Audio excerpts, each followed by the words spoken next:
अगर वकीलों को कोविड वैक्सीनेशन देने में प्राथमिकता देने की मांग की जा रही है तो फिर सब्जी वालों को क्यों छोड़ दिया जाए? उन्हें भी पहले वैक्सीन मिलना चाहिए। ये बात केंद्र सरकार के वकील सॉलिसिटर जनरल ने सुप्रीम कोर्ट से कही। सॉलिसिटर जनरल ने ऐसा क्यों कहा और इस पर कोर्ट ने क्या जवाब दिया, ये सब कुछ कायदा कानून के इस वीडियो में। सुप्रीम कोर्ट के चीफ जस्टिस एस.ए. बोबडे की अध्यक्षता वाली 3 जजों की बेंच में सुनवाई चल रही थी भारत बायोटेक और सीरम इंस्टीट्यूट की याचिका की। आप जानते हैं कि यही दोनों संस्थान हैं जो कोविड वैक्सीन बना रहे हैं। इनका ये कहना था कि देश के अलग अलग हाईकोर्ट में कोविड वैक्सीन को लेकर मुकदमे शुरू हो गए हैं। वो हर हाईकोर्ट में जाकर मुकदमों का जवाब नहीं दे सकते। इसी क्रम में भारत बायोटेक के वकील मुकुल रोहतगी ने सुप्रीम कोर्ट को बताया कि एक मामला दिल्ली हाईकोर्ट का है जिसमें इस बात पर विचार किया जा रहा है कि वकीलों, कोर्ट कर्मचारियों और जजों को कोविड वैक्सीन देने में प्राथमिकता दी जाए। ऐसा ही एक मामला सुप्रीम कोर्ट में भी लंबित है। फिर 2 जगह एक बात की सुनवाई क्यों हो? सुप्रीम कोर्ट सभी मामलों को अपने पास ट्रांसफर कर ले। खैर, सुप्रीम कोर्ट ने हाई कोर्ट में चल रहे मुकदमे को अपने पास ट्रांसफर करने की मांग पर नोटिस जारी किया और यह भी कह दिया कि फिलहाल हाई कोर्ट उस पर सुनवाई न करे। इसके बाद शुरू हुई इस बात पर चर्चा कि वकीलों, कोर्ट कर्मचारियों और जजों को कोविड का टीका लगाने में प्राथमिकता क्यों न दी जाए। Chief justice एस.ए. बोबडे ने कहा, अगर कोई वर्ग ऐसा है जिसे लगता है कि उसे कोरोना से ज्यादा खतरा है तो उसे अपने लिए मांग रखने का अधिकार है। सरकार को वकीलों की मांग पर विचार करना चाहिए। इस पर सॉलिसिटर जनरल तुषार मेहता, जो केंद्र सरकार की तरफ से पेश हुए थे, उन्होंने कहा कि कोविड वैक्सीन कैसे और किस तरह से लगेगा, इस पर काम करने के लिए सरकार ने एक विशेषज्ञ समिति बनाई है। उस समिति को अपना काम करने देना चाहिए।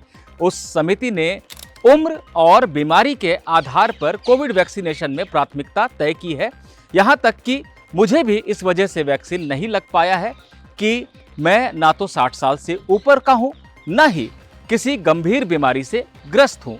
ऐसे में समिति को अपना काम करने दिया जाए, उस पर इस तरह की मांग का बोझ नहीं लादना चाहिए।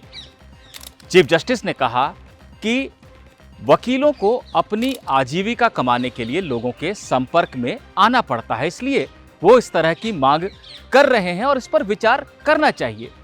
सॉलिसिटर जनरल का जवाब था कि ये सही है कि वकीलों को आजीविका कमाने के लिए लोगों के संपर्क में आना पड़ता है, लेकिन इस तरह से आजीविका तो एक सब्जी वाला भी कमाता है, जो सब्जी मंडी में बैठा होता है और उसे सैकड़ों लोगों के संपर्क में आना पड़ता है। उसका भी सवाल आजीविका का ही है।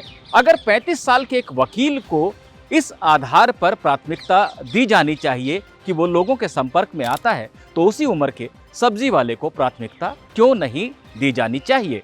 चीफ जस्टिस ने कहा कि सरकार अगर कोई काम कर रही होती है तो उसे अलग अलग श्रेणी के लोगों को देखना होता है। वकील भी एक श्रेणी है और अपनी मांग रख रहे हैं। सरकार को उस पर विचार करना चाहिए। सॉलिसिटर जनरल ने जवाब दिया कि वकीलों की मांग पर हमें कोई दिक्कत नहीं है। दिक्कत इस बात की है कि दूसरे भी वर्ग हैं जो इस तरह की मांग रख सकते हैं। कल को पत्रकार भी ऐसा कह सकते हैं कि हमें भी लोगों के संपर्क में आना पड़ता है, हमें भी प्राथमिकता के आधार पर वैक्सीन दिया जाए। ऐसे में जो वैक्सीनेशन का काम देश में पूरी तेजी से चल रहा है, उसमें अड़चन आ सकती है। चीफ जस्टिस ने कहा, हमें पत्रकारों के बारे में पता नहीं कि उन्हें अपना काम करने के लिए लोगों के संपर्क में आना पड़ता है या नहीं, ऐसा करना उनके लिए ज़रूरी है या नहीं। सॉलिसिटर जनरल ने जवाब दिया, ठीक है, आपको पत्रकारों के बारे में नहीं पता तो बैंक कर्मचारियों का उदाहरण ले लीजिए। उन्हें तो लोगों के संपर्क में आना पड़ता है ना काम के लिए।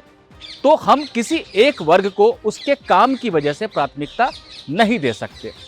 सुप्रीम कोर्ट ने आखिरकार कहा कि हम मेडिकल एक्सपर्ट नहीं हैं, हम अपनी सामान्य समझ के हिसाब से बात कर रहे हैं। सरकार ने एक कमेटी बना रखी है एक्सपर्ट्स की, सरकार उसके पास इस बात को रखे और उसकी राय हमें बताए।